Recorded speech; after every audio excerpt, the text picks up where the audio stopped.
En primer lugar, quiero expresar mi agradecimiento al decano del Colegio de Abogados de Junín, una persona que ha demostrado a través de su vida, ¿no?, grandes esfuerzos como profesional y que ocupa este cargo para el bien de la comunidad de abogados de Huancayo y Junín. En segundo lugar, mi agradecimiento a ustedes por la paciencia que me van a tener en estos 45 minutos, una hora de diálogo sobre este tema tan importante como es el control de convencionalidad. Tercero, al personal de mi fiscalía que ha venido a acompañarme, que siempre es grato tener a compañeros del trabajo. Miren, el tema se llama el control de convencionalidad de la Corte Suprema a propósito de los crímenes contra la humanidad. Y gracias. Y yo siempre he pensado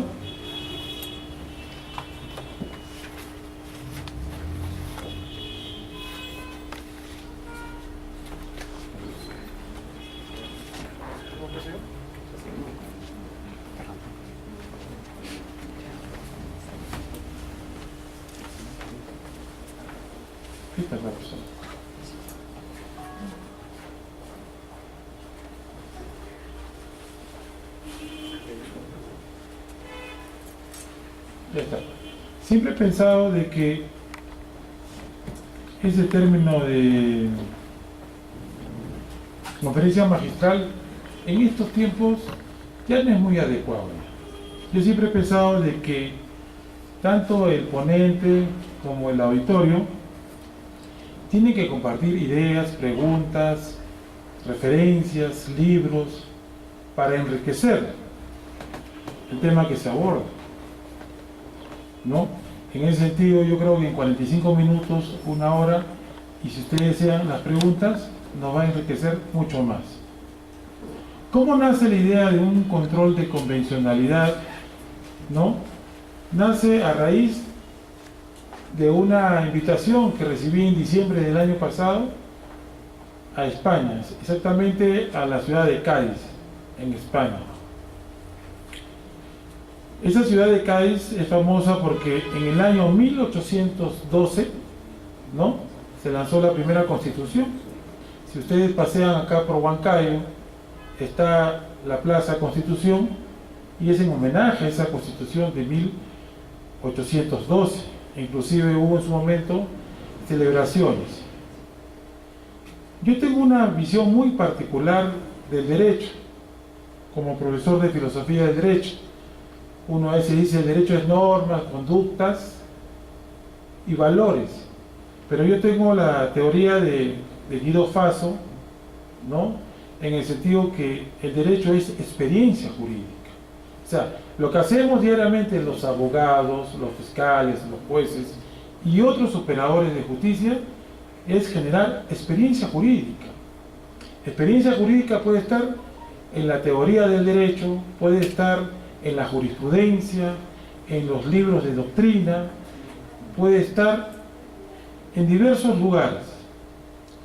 Y lo propio de los jueces es no solo estudiar, sino generar doctrina a través de su jurisprudencia. Y no solo me motiva ese viaje que realicé a España sobre ese evento convencionalidad de la ley, sino también la última sentencia de la Corte Suprema. Estamos hablando del indulto que le dieron al presidente, al expresidente Fujimori, y que fue visto en doble instancia. Primero, a través del juez supremo de investigación preparatoria y luego por la Sala Penal Especial de la Corte Suprema. Lógicamente, en ambos instrumentos jurídicos, resoluciones, ¿no?, en cierta forma le deniegan este indulto que dio el presidente Pedro Pablo Kuczynski. Entonces, vamos por partes, ¿no? ¿Qué cosas? No sé si puedes pasar. ¿Qué tiene la...? Acá está, ya lo tengo. Acá está. Por ejemplo, dentro de la experiencia jurídica, y a propósito de la labor discrecional de los jueces, tenemos que este nombre experiencia jurídica o tetralismo jurídico, porque tiene el componente normas, conductas humanas en interferencias intersubjetivas, como diría Cosio, pero valores, pero tiene un elemento fundamental para el jurista y para el magistrado, el elemento historia. Por ejemplo, ¿por qué es importante para el concepto del derecho la Constitución española de 1812? Es porque en esa época los franceses querían invadir España y el rey estaba desesperado y no quería perder las Américas. Entonces convoca a una asamblea y nace la Constitución de 1812, la primera Constitución española. ¿Qué se dice ahí? Básicamente que la soberanía no recae en el rey, la soberanía recae ¿en quién? En el pueblo. Y para mí es una piedra importante porque ahí nace el constitucionalismo. Ahí comienza a generar para todo Iberoamérica la importancia de las constituciones. ¿Entienden? Entonces, la etapa de la historia, que podría ser una etapa medieval versus una etapa moderna, ¿en qué radica? En que en 1789, la Revolución Francesa, 1812, la primera Constitución española, ¿entienden? Le está diciendo al mundo que el pueblo quiere democracia. Esta mal democracia que llevamos en países como Venezuela, como Perú, porque sí hay democracia, pero no es una democracia ni platónica, ni aristotélica, ni de grandes pensadores como Jean-Luc Montesquieu. Es una democracia que tiene mucho que hacer por la propia democracia. Primero, escuchar al pueblo, a sus representantes, a no ser un déspota con la ley, ni un abusivo en el cargo, a democratizar la justicia, tantas cosas que motivan las creaciones de los colegios de abogados y la lucha constante por el derecho y la justicia. Entonces, el término historia en el derecho es fundamental para mí. Si me pregunta cuál es mi corriente, yo soy de la corriente de la experiencia jurídica. Pero justamente sobre este tema hay una escuela, así como hay la escuela del derecho natural, la escuela del derecho positivo, existe una escuela utilitarista del derecho, existe una escuela realista del derecho. ¿Por qué realista? Porque estaban hartos, cansados de hablar del derecho como algo inalcanzable, algo que estaba fuera de la tierra. Ellos dijeron, a propósito de Al Rawls, en los Países Bajos allá, el realismo europeo, y luego reproducido en Norteamérica, con el realismo norteamericano, se preocuparon por el problema de la experiencia jurídica y de la justicia, y siempre focalizados en la idea del juez. ¿Quién es el juez? ¿Entiende? Porque usted puede tener una buena democracia, puede tener una buena distribución de poderes, pero si tenemos un mal juez, ya sea por sus vicios, que cualquiera lo puede tener, o por su corrupción, que es nocivo en cualquier parte de la historia, no son malos. No podemos avanzar en los derechos fundamentales de las personas. Y entonces, estas personas como Al Rawls decían, la justicia no puede ser algo ilusorio, la justicia no puede ser algo irreal. Lo único real que ve uno, decían los europeos y luego los norteamericanos, es la figura del juez, la figura del juez. Y entonces el juez, decía los europeos, se conoce por lo que es idóneo para el cargo. ¿Entiende? Tiene que ser idóneo para el cargo. Decían los europeos, si nosotros encontramos un buen juez, ya no nos preocupemos por las sentencias,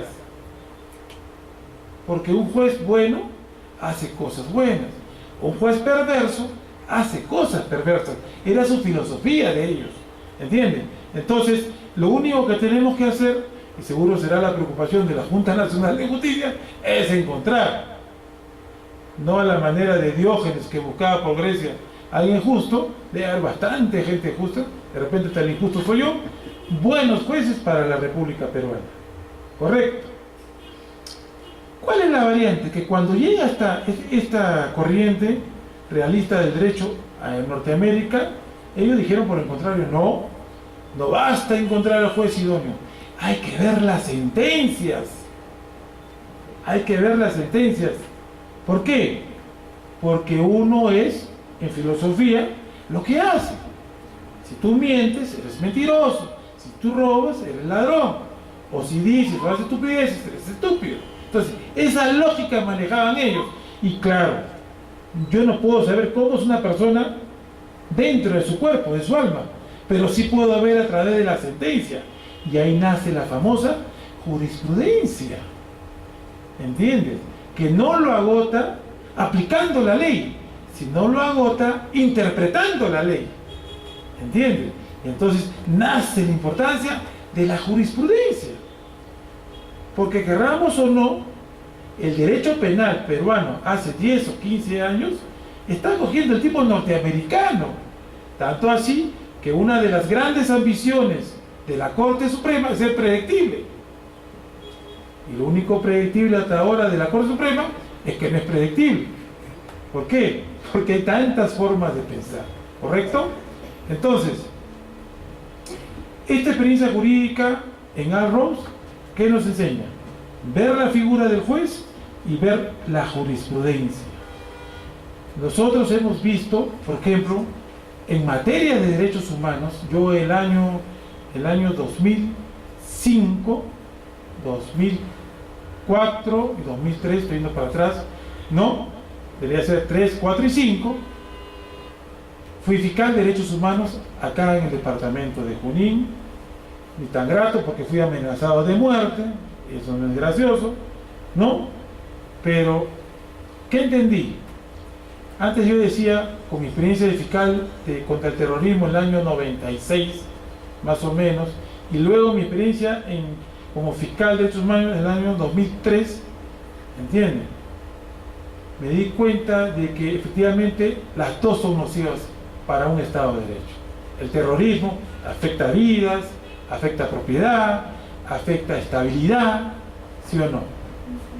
Y cuando los que quieren acabar con el terrorismo se exceden en el uso de la ley, cometen abuso de autoridad, suceden casos, como ya conocemos, en la historia del Perú. La idea es encontrar, como diría Platón, un punto medio en el cual nosotros podamos convivir en paz. En ese caso de la CBR, por ejemplo, en mi condición de fiscal provincial de derechos humanos, tuve la oportunidad de conocer el caso Pucará. El caso Pucará es un caso cercano acá a Huancayo, en el cual las fuerzas militares victimaron a 8 ciudadanos. Cuando nosotros hicimos la reconstrucción de ese caso, la verdad que yo pensé, hola Sina, ¿cómo estás? La verdad que yo pensé que era un problema entre terroristas y militares. Y yo decía, ¿por qué el nombre de derechos humanos? Pero ¿cuál es ese caso? Ese caso es el siguiente. Desde Lima habían dado unas órdenes, uno de los ministros en el gobierno de Alan García, en el cual vinieron un coronel, 2 batallones, e ingresaron en la noche a Pucará. ¿Y saben lo que hicieron, señor decano? No lo va a creer. No tenían un guía, no tenían un plan. Solo visualizaron el pueblo y vieron una casa con la luz prendida. En esa casa había una fiesta de una niña de 15 y otra menor. y las han dañado sexualmente y las han arrojado a la carretera. Y con los otros 6, antes de tirarlos al río y ahogarlos, los hicieron pintar en las paredes sendero luminoso. ¿Cuál es la idea? Hacer pensar que este producto es sendero luminoso. Es una guerra sucia, vil, ¿no? Desde entonces, bueno, la historia lo dirá, ¿no? Pero se afectó derechos fundamentales de personas sanas, de unas niñas, de unos pobladores. Correcto. Entonces, ese juicio duró como 15, 20 años. ¿Qué había pasado? Que en una oportunidad me llaman a las 6 de la tarde y uno de los militares que había ejecutado a estas personas le entraría una especie de miedo o arrepentimiento. No sé, me dice: doctor, quiero hablar con usted, nos podemos encontrar en tal lugar, y que yo no me voy a encontrar en ningún lugar contigo, ¿no? No iba a hacer una casuística mayor. Nos encontramos en la fiscalía y me dijo, como crítica: en la fiscalía todo se escucha, todo se sabe, más seguro me siento en la calle. Bueno, yo me siento más seguro en la fiscalía. Si quieres te espero en horas de la noche. Vino 4 o 6 horas y me dio todo el plan. Prácticamente la prueba vino a mí. Yo no fui a la prueba vino a mí y lo tuve que cotejar. Lo denunciamos. No lo denunciamos con el tipo penal de lesa humanidad que nos había recomendado estos famosos miembros de la Comisión de la Verdad, sino principio de legalidad, homicidio calificado, asesinato, que tenían la misma pena, ¿no? Un pequeño choque de ideas, pero de todas maneras era el fiscal, pues yo tenía que hacer lo que tenía que hacer y felizmente lo hice como tenía que hacer. Inmediatamente, al día siguiente, llaman y me amenazan de muerte y toda la cuestión. ¿Por qué es importante ese caso como antecedente? Porque ese caso tuvo sus idas y sus vueltas. Sus idas y sus vueltas. Tanto así que daba la sensación que se iba a ganar y a veces daba la sensación que se iba a perder. Hace poco ustedes pueden mirar el caso Pucará, que está en apelación en la Suprema y está con penas de 20, 25 años. No a todos, pero así a los centrales. A los centrales. Entonces, ¿eso qué quiere decir? Que en nuestro país, quiera o no, le gusta la jurisprudencia, le gusta la doctrina, le gusta amparar los derechos fundamentales, ¿entienden? Y eso se ha repetido a través de la jueza Kikuray y otros jueces famosos en este país, ¿no? Inclusive se utilizan los famosos convenios, como el Convenio Americano de Derechos Humanos, el Convenio Europeo de Derechos Humanos y tantos instrumentos legales más. Y en este sentido, antes de continuar con la conferencia, no sé quién me puede ver, joven, usted, quiero que salga y les voy a enseñar un instrumento fundamental, unos breves minutos. Pase, por favor. Que ya nos quedamos sin derechos fundamentales y hay dos respuestas. Por ejemplo, uno del derecho positivo dice: si no hay ley escrita, no hay ley vigente. ¿Qué quiere decir, señor? Que mañana lo pueden matar, violar, descuartizar, que no vamos a tener derechos, y que hay una diferencia entre el derecho natural y el derecho positivo. Por ejemplo, en el derecho natural, la ley es la ley de sobrevivencia, la ley de tener familia, la ley de la educación, ¿entiende? Y lo único que hace el derecho positivo es derecho opuesto, incorporar. Y el hecho de que una ley positiva, por algún dictador o por algún reformador, quede sin efecto, no quedan suspendidos, porque el hombre tiene dos cosas básicamente: dignidad y libertad. Y eso lo ampara el derecho positivo, porque lo ampara el derecho natural. Entonces, ¿por qué se me ocurrió este acuerdo internacional, Declaración del Hombre y el Ciudadano de 1789? ¿Por qué? Porque yo considero que el derecho en la historia recién toma importancia cuando con San Agustín muere la Edad Media muere la Edad Media y comienza con Descartes, con Kant, con Montesquieu, la Edad Moderna. Y el hecho de la Revolución Francesa no solamente es un cambio político, es un cambio ideológico, libertad, fraternidad, correcto. El hecho de tener una constitución de 1812 no solo es un cambio político, es un cambio jurídico constitucional. El hecho de tener ese derecho del hombre ciudadano, ¿entiendes? No es para tener letra muerta, que todos deberíamos saberlo, y no lo sabemos. ¿Por qué? Ahí ampara la vida, la salud, el trabajo. O sea, el derecho que sacan los congresistas no es derecho nuevo, es derecho resucitado, que nosotros deberíamos como juristas, como abogados, resucitar. ¿A través de qué? Los fiscales con sus dictámenes, los jueces con sus sentencias, ¿sí o no? Y el que tiene más alto grado en una nación, como puede ser un fiscal supremo o un juez supremo, es el que le da el plus de la calidad para el pueblo, por el pueblo y en beneficio de los derechos fundamentales de la persona. Esto parece poesía, pero va a seguir siendo poesía mientras que la ley no entre a la conciencia del operador de justicia.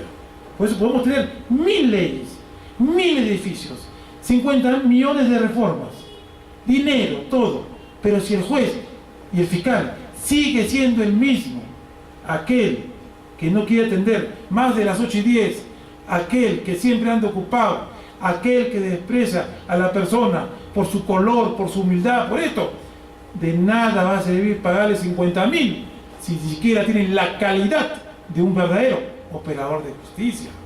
¿Y por qué hago todo este preámbulo, señor decano?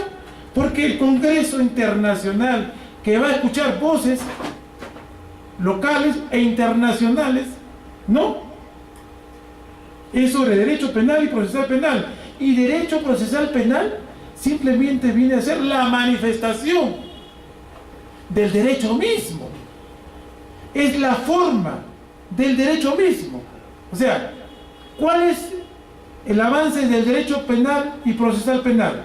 Haber terminado con ese periodo medieval de juzgar por juzgar, ese periodo inquisitivo de prejuzgar, ¿entiendes? Ese periodo medieval de acusarte a tus espaldas, de imputarte a tus espaldas, de sacarte la cabeza a tus espaldas. Eso ya no puede ser. Por eso que yo me gustaría escuchar a la colega de Colombia, al colega de Costa Rica, y saber, ¿no?, qué piensa, pues, sus leyes, sus experiencias. Nosotros hemos llegado, por ejemplo, a lo que llegamos: terrorismo, inseguridad, crimen organizado, por un desprecio a la Declaración del Hombre de Ciudadana, por un desprecio de lo histórico que era la Revolución Francesa, por un desprecio de los crímenes que se han cometido en este país, por un desprecio de estos presidentes que ahora están imputados a no valorar tiempos de paz y tiempos de derecho. Este es un tema, señores, de conciencia jurídica. Bueno, continuamos. Puntero. Ahí está, ¿no? Listo. Ya lo tenemos esto, importancia.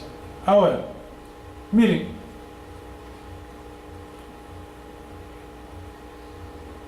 antes de llegar a la sentencia que hemos venido a hablar,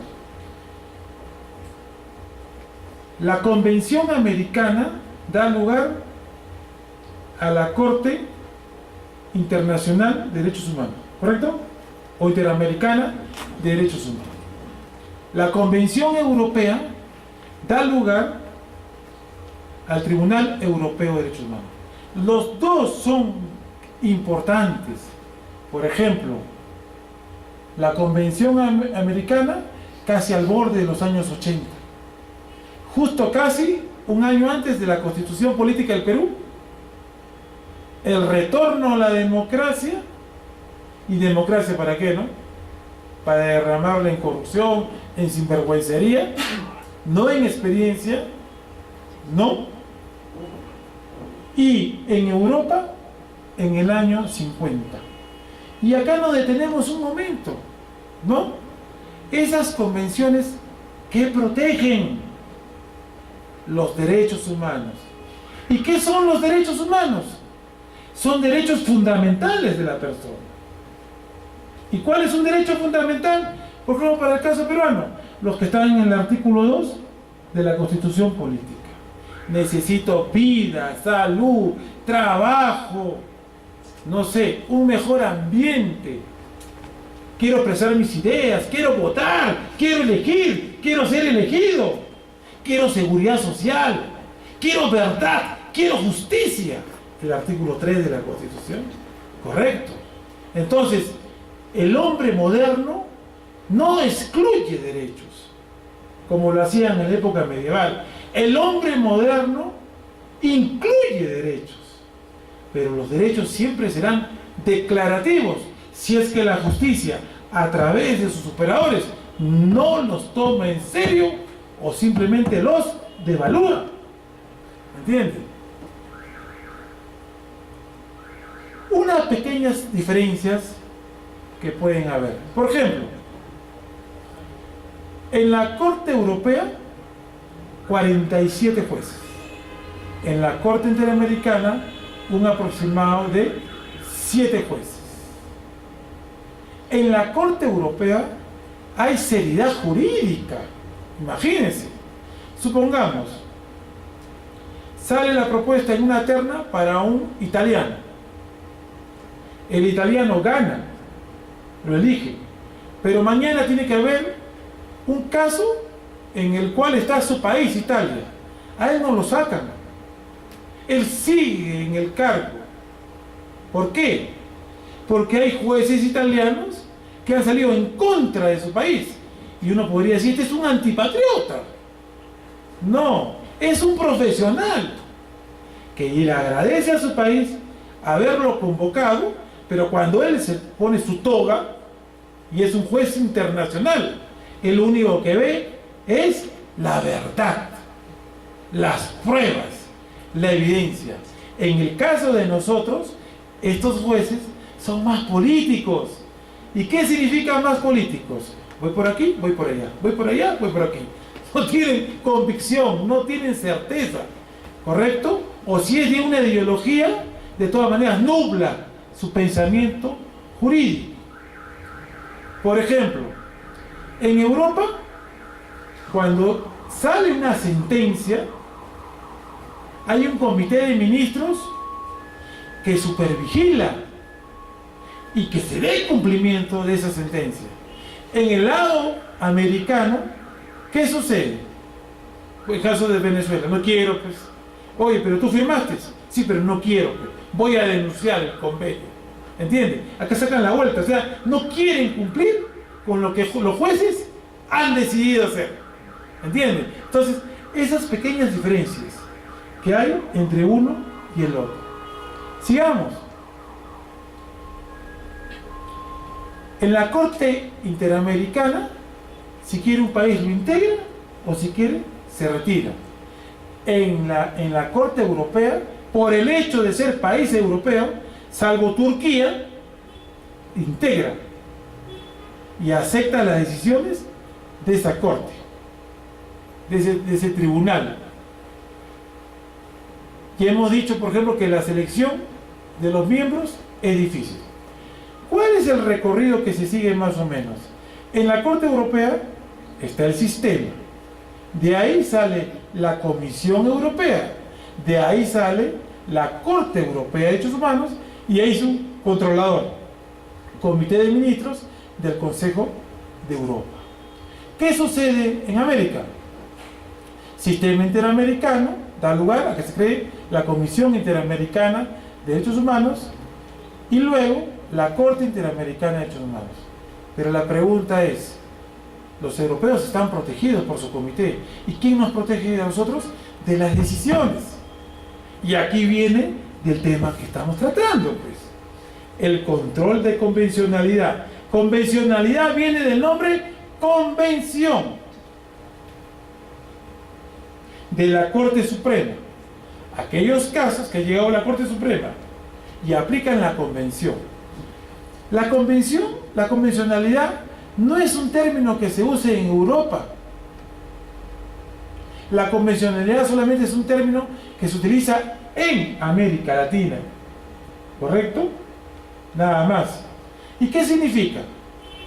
Que cada vez que ellos sacan en relación a un conflicto una sentencia, los jueces de un país, Perú, Ecuador, Argentina, tienen que adecuar sus políticas y tienen que adecuar su idea a lo que dice el espíritu de estas sentencias del Tribunal Interamericano. Por eso se llama así. Antes de seguir avanzando, yo puedo analizar que básicamente hay dos tipos de delitos, y puede haber muchos más, ¿no? Delitos comunes y delitos de lesa humanidad. Entonces, si tú eres un constitucionalista, por ejemplo, ¿qué dices? ¿No? El señor, ¿qué delito ha cometido? Tal delito. Muy bien. Ya pasó el tiempo, que prescriba, pues. Ninguna persona puede ser toda su vida perseguida por un delito que cometió. ¿A excepción de qué? De los delitos que son considerados como lesa humanidad. Y entonces, yo les digo por experiencia propia, no porque me han contado. En el tiempo que fui fiscal de derechos de terrorismo, vi ciertas cosas que, de verdad, son terribles. Y a veces justifica, en caso de ellos, cadenas perpetuas. Y a veces hasta lo pensé, penas de muerte. ¿Entienden? El tirar una bomba a un colegio nacional con 20, 30 niños y matarlos y decirle reglas de conducta o 20 años a tu casa, ese hombre ni con 20 días de él podría pagar lo que ha hecho. Pero por el otro lado también, esos delitos considerados como abuso de poder, también, ¿no? Se han excedido con torturas, desapariciones, ¿entienden? Entonces, ¿cuál es lo correcto? Lo correcto simplemente es el convenio. El convenio no quiere pena de muerte, ¿sí o no? El convenio sugiere que no debe haber cadena perpetua, ¿entiendes? Pero tiene que haber una sanción por parte del Estado a esas personas. Lo peor es dejar impune el delito, ¿ya? Sigamos acá explicando. Miren, ¿cuál es el objetivo, por ejemplo, de la Corte Europea? La protección internacional de los derechos humanos. Un caso sencillo. Europa ahorita parece una jaula. Sí, una jaula. Por todos lados se está encerrando. Está cansada de los árabes, de los africanos. Pero sin embargo, como nación se están extinguiendo. Las francesas no quieren tener hijos. La gente joven está muriendo. Vive en su soltería. ¿Entiendes? Debe ser tanta bomba, tanta guerra mundial, deben estar desilusionados. ¿Entiendes? Ellos están pensando dejar a unas futuras generaciones, pero no de delincuentes, no de salvajes, sino gente que coja su ideología. ¿Entiendes? Se protegen. Y a veces hasta protegen también ellos. Cuando vienen migrantes, ¿sí o no? En cierta forma le dan salvoconductos. Protegen internacionalmente el derecho humano en general. En el caso de la Corte Interamericana, no se protege la personalidad jurídica, los derechos de los niños, de las mujeres, no clasifican los derechos de inciviles, políticos y demás. Cada uno de ellos tiene su propia característica. Pero ¿qué cosa es lo igual para los dos? Sencillamente que ambos han logrado una construcción jurisprudencial. Y aquí me detengo. Repito, una construcción jurisprudencial. ¿Qué significa? Que tanto para la Corte Interamericana de Derechos Humanos como la Corte Europea de Derechos del Tribunal Europeo de Derechos Humanos, ellos ¿qué cosa quieren? Proteger los derechos humanos y la dignidad de las personas. ¿A través de qué? De la jurisprudencia. ¿Y qué nos enseñaron a nosotros que le damos el derecho romano? Que más importante es la ley en ciertas disciplinas, ¿no? La ley. Uno de los errores que han cometido, y acá yo lo asumo como propio, señor decano, en relación a este Congreso de Derecho Penal y Procesal Penal, es que el error que han cometido nuestros jueces es no saber interpretar la ley. O sea, si yo tuviera que resumir en algunos aspectos esta conferencia, es que no hemos sabido interpretar la ley. Entonces, vamos a lo siguiente. Les cuento un caso bien sencillo para entender en el campo del derecho penal. Un juez, a propósito, señor decano, que no es de esta jurisdicción, sino de otra jurisdicción, porque acá todos los jueces son buenos y los fiscales también, y los ex fiscales también, no quiero problema, había resuelto de la siguiente manera: un delito de usurpación agravada. Se había invadido unos terrenos. El primer juez tomó conocimiento y sentenció de la siguiente manera: 3 años, con reglas de conducta, una reparación civil. ¿Qué hizo el perdedor? En este caso, el denunciado interpuso apelación, ¿no? Eso también hace falta cultura, porque para picones nadie nos gana a nosotros, ¿no? Entonces impugnan. Llegó a segunda instancia. Y en segunda instancia, la sala penal, ¿qué hizo? Confirmó. Aparentemente ganó su proceso. Claro, tú has denunciado porque te han usurpado, te han violentado tus terrenos, pero ya pues, date contento. 3 años, tu reparación. Y entonces el agraviado a un segundo juez le dice: señor, ¿y la devolución del bien? ¿Cómo? Y comienza a revisar acá, ¿no? Como lo dicen acá, ¿no? No había. ¿Qué haría uno? Lo sensato, ¿no? Devolverle su bien. ¿Y sabe lo que hizo el juez? Que felizmente ya no lo veo, y espero que sea feliz para siempre, ¿no? Denegó la petición. Dijo: yo soy positivista, yo solo aplico la ley, y como el juez de primera instancia no ha dicho nada sobre la devolución, y como la sala penal no ha integrado, yo tampoco integro. Por lo tanto, usted ha ganado el juicio, pero no tiene sus terrenos. ¿Y a quién acude? Al Papa. ¿A dónde acude? Ahí está. Tenemos ley, seguridad jurídica y justicia, valores. ¿Y cuál es el deber de los jueces penales en especial? Ver la jerarquía, usar un test de proporcionalidad y solucionar el conflicto. ¿Entiende? Entonces, yo asumo mi crítica. Yo la asumo como Miguel Ángel.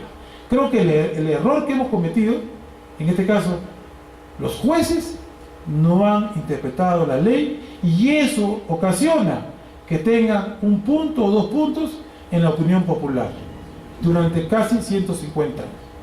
¿Ya? No le digo a título de fiscal, le digo a título de ciudadano. ¿Correcto? Entonces, qué importante es la interpretación de la ley. Pero ¿quién va a interpretar la ley? Un juez que solo sea boca de la ley, siglo XVII, XVIII, XIX, o un juez que vea la solución del conflicto. Por ejemplo, hay una lectura de François Ors, es un filósofo del derecho, y hablaba de los jueces tipo Júpiter, tipo Hércules y tipo Hermes. El juez Júpiter es boca de la ley, ¿no? Ahí tiene la ley, aplícala. No dudes, no pienses, aplica nomás la ley. Era como un triángulo donde él estaba arriba y los demás tenían que acatar. Me gusta la idea del juez Hércules, del pensador, gracias, de Dworkin. Porque a diferencia de un triángulo que es así, con Júpiter, él lo invierte y es un embudo. Dice, un juez Hércules no se atora en la ley. Un juez Hércules soluciona el conflicto. Este juez, por ejemplo, ¿no? Dijo, ay, si no hay un indicativo que se devuelva el bien usurpado, yo no puedo ser. El señor era Júpiter. ¿Entienden? Y cuando la idea es ser un juez Hércules, el niño Hércules, ese que cargaba, porque ese tipo de juez, como que carga el mundo en sus hombros. De este ambiente que está acá, hay principios, y esos principios Hércules tiene que encontrarlos para solucionar el conflicto. Y entonces yo pregunto, ¿qué es mejor? ¿Un juez que aplica solo la ley o un juez que interpreta la ley en base a principios? Lo último, ¿sí o no? Ya está. Y acá viene una cápita de discusión. Y hay jueces que dicen, no, yo hago mi discrecionalidad. Yo no sé si persignarme o esperar su buena voluntad. Porque la discrecionalidad, ¿sabe lo que significa? Cuando hay una laguna, un conflicto, yo soy fuente del derecho. O sea, él mismo se cita. No debe poner abajo su nombre, su apellido. Listo. Cuando lo que debe hacer un juez Hércules, ¿sabe lo que tiene que hacer? Acudir a los principios, algo que no esté en él. Principios jurídicos, semijurídicos, morales, como haría Robert Alexi, Atienza, toda esa gente. Y este tipo de interpretación, ¿saben dónde lo vemos, mis estimados colegas? Tanto en el Tribunal Europeo como en la Corte Interamericana de Derechos Humanos. Lo lindo sería que los conflictos, por más difíciles que sean, se solucionen acá, ¿sí o no? Con nuestras autoridades. Pero los grandes conflictos, ¿dónde se solucionan? En las cortes, en los tribunales internacionales. No solo es tiempo, es dinero, son reparaciones, ¿entienden? O sea, nuestra justicia va a estar mejor cuando se solucione aquí, en el Perú, ¿entienden? Pero eso es lo que ocurre. Miren, en la historia de nuestro país, ya muchos casos hay de la Corte, del Tribunal Interamericano. Ahora, un detalle, por ejemplo, ¿no? Que antes nosotros miramos a Europa como los maestros, como los primeros hombres del derecho, como aquellos que nos alimentan el cerebro, ¿correcto? Y hace poco, cuando fui en diciembre a esta invitación a Cádiz, España, me gusta, por ejemplo, la manera de pensar del español actual. ¿Qué hace el español actual? Te invita, te escucha, te da talleres. Ahora te están haciendo hasta enseñar a los mismos jueces. ¿Por qué? Porque ahora ya no es que la Corte Interamericana cite como fuente las sentencias de la Corte Europea. Ahora la Corte Europea cita la fuente del derecho interamericano en desapariciones forzosas, en derechos humanos. Hay un diálogo de la jurisprudencia europea y jurisprudencia iberoamericana. Y nosotros también estamos alimentando esas famosas sentencias. Y si nosotros ya hemos logrado ese diálogo entre América y Europa, ¿por qué hay países en América que le dan la espalda a la convención? Tal vez por su carácter político en la selección de sus jueces, pero mientras que no se demuestre lo contrario, tenemos que tenerlo, como diría Kelsen, como una pirámide fundamental, el derecho internacional. ¿Ya? Miren, protocolos, procedimientos, y creo que por acá ya termina el asunto. Miren, y así podríamos seguir la diferencia. Vamos a hacer un pequeño resumen. Primera idea fuerte. En la historia del derecho es importante los instrumentos internacionales. Es importante los sucesos internacionales. Por ejemplo, la Revolución Francesa, la Constitución de Cádiz y otros instrumentos más, ¿no? Como la Declaración del Hombre y del Ciudadano. Hay infinidad de instrumentos. ¿Qué quiere decirnos? Que nosotros debemos tener como guía el derecho internacional. Segundo, tenemos que renovar la confianza en los jueces nacionales e internacionales, en especial en derechos fundamentales como garantías y en derechos humanos. ¿Correcto? Y ahora sí, ¿qué es lo que ocurrió? Por ejemplo, el juez de la Corte Suprema de primera instancia ve este famoso indulto, ¿no? Y luego lo resuelve la Corte Suprema. Por ejemplo, vamos a comenzar por la última parte, por lo que resolvió hace poco. Esta sentencia me la han enviado unos amigos, del 13 de febrero del 2019. Está calientito está. Dice acá: vigente en el Perú el sistema mixto de control de constitucionalidad, concentrado y difuso. Todos los jueces tienen la obligación de efectuar un control de convencionalidad, que es complementario al primero.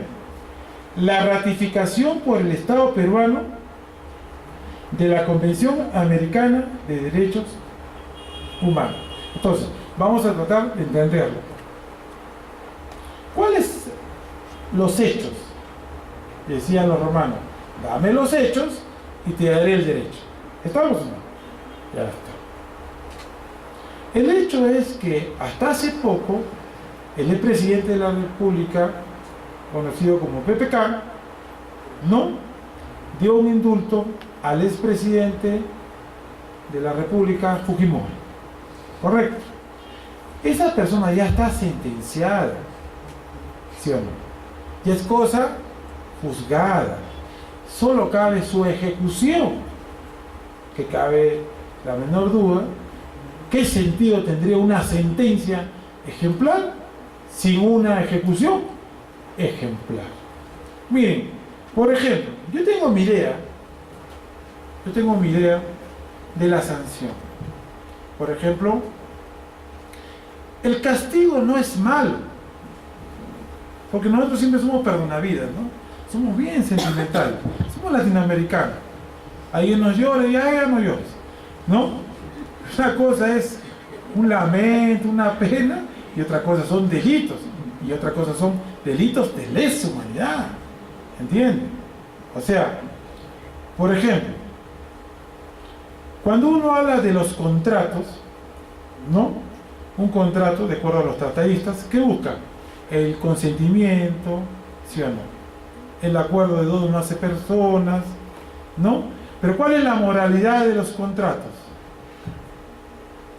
La reciprocidad. O sea, tú cuando das algo, tienes que recibir algo parecido a eso, ¿no? Es como un amigo con otro amigo, ¿no? Yo te doy 10%, pero te exijo el 90% de tu... Tú no eres mi amigo, tú eres mi enemigo. Porque la reciprocidad es lo correcto. En un contrato es su moralidad. Y acá nace la idea del contrato social de Juan Jacobo Rousseau. ¿Basado qué? En la naturaleza humana. Todos somos pendencieros. Todos queremos lo mismo. Por eso nos arrebatamos.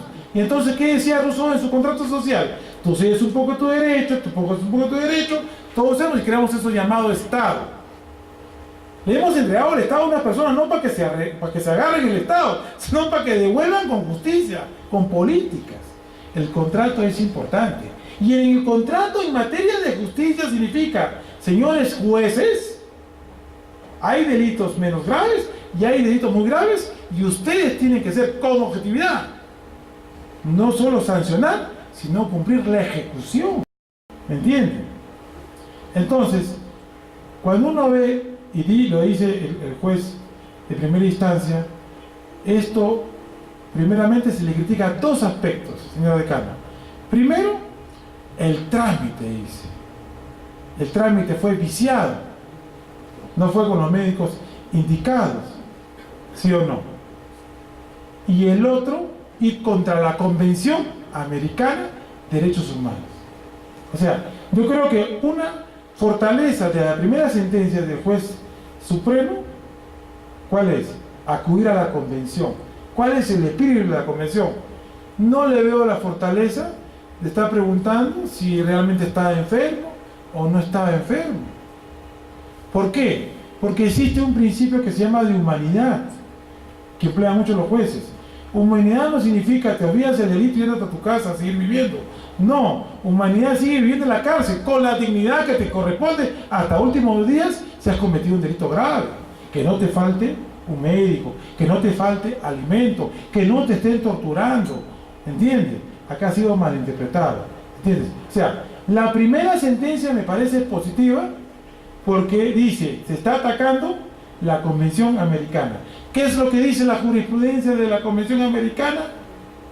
Que hay que ser ejemplares con aquellos que cometen delitos que son considerados como lesa humanidad. Correcto. ¿Qué hace la sala cuando lo revisa y dice, primero, ¿no? La ratificación por el Estado peruano de la Convención Americana de Derechos Humanos obliga a los jueces a velar por el cumplimiento de sus estándares jurisprudenciales. Los derechos humanos, cuando se trata de violaciones, son estándares, son ejemplos, son patrones, son modelos, son paradigmas que ningún juez se tiene por qué hacer distinto a ese espíritu, salvo que no sea juez, o sea un juez Júpiter. ¿Entiende? Y a propósito, no solamente juez Júpiter y juez Hércules, hay lo que el juez filósofo de Atienza, Hermes, aquel que no solamente vive del derecho, sino de las multidisciplinas de las ciencias, de la filosofía, es el juez que sabe entender la condición humana. ¿Entiende? Pero la condición humana no solamente es para uno, para el agresor. ¿Y cómo quedan los agredidos? Usted, doctora, que ha trabajado tanto con las niñas y niños, ¿sí o no? Correcto. Entonces, vuelvo a retomar. El pecado o la sanción a un pecado o a un delito no es malo, pero hay que tener en cuenta lo siguiente.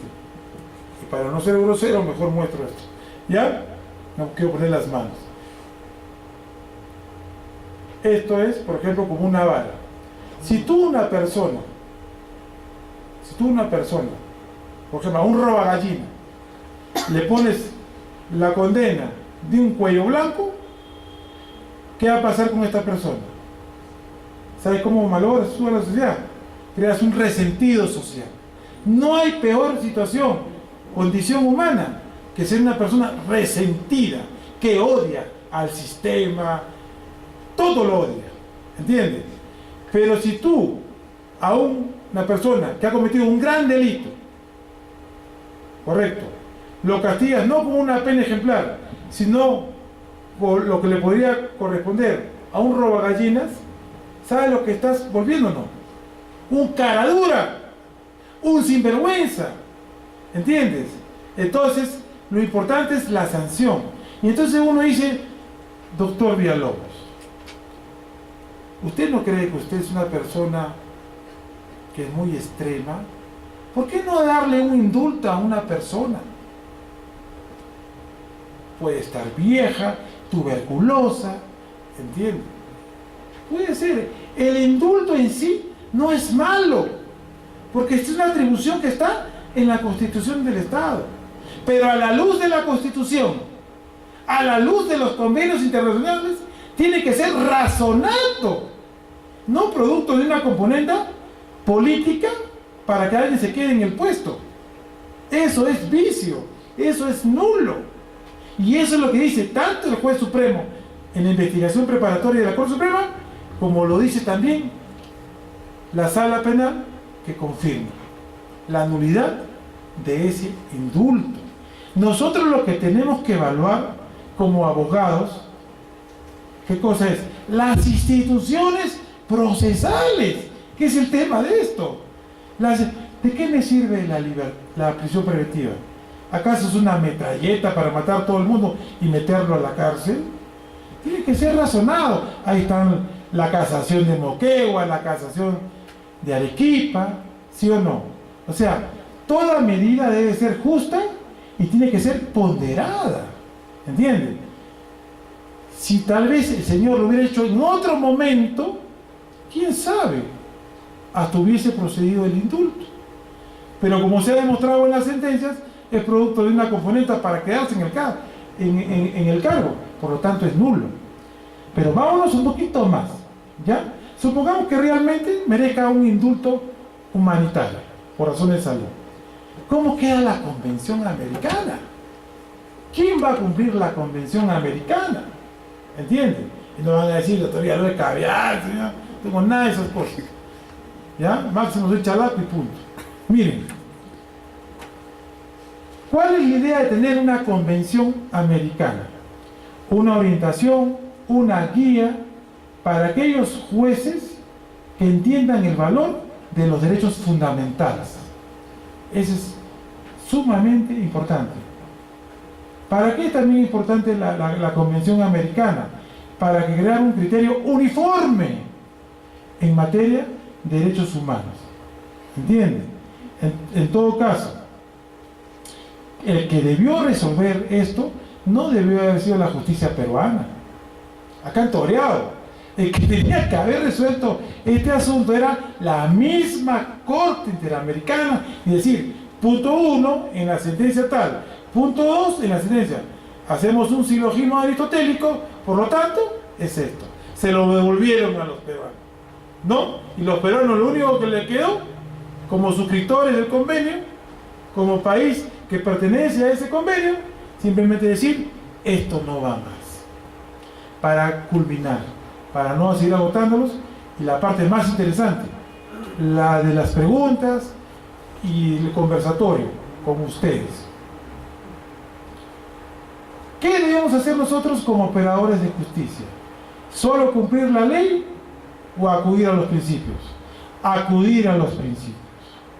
¿Qué debemos hacer nosotros como operadores de justicia? ¿Cumplir solo con la ley nacional o también internacional? Cumplir con la normatividad internacional. ¿Qué debemos hacer nosotros? ¿Decir nuestra discrecionalidad y ponerlo en 3 líneas o argumentarlo? Argumentarlo y justificarlo. La peor resolución del mundo es aquella que es abundante, como un libro de 300 hojas, y no dice ni el prólogo. Es horrible eso. Preferible una de 10, 15, pero que ataca el nervio. Soluciona el conflicto. A manera de conclusiones, en este Congreso Internacional de Derecho y Penal, Procesal Penal, no solo hay que ver el derecho como norma, el derecho en el proceso, sino acudir al espíritu del derecho general, que no es otro que derecho internacional y el acatamiento de las sentencias de los tribunales internacionales. Aquí nomás los dejo y muchas gracias.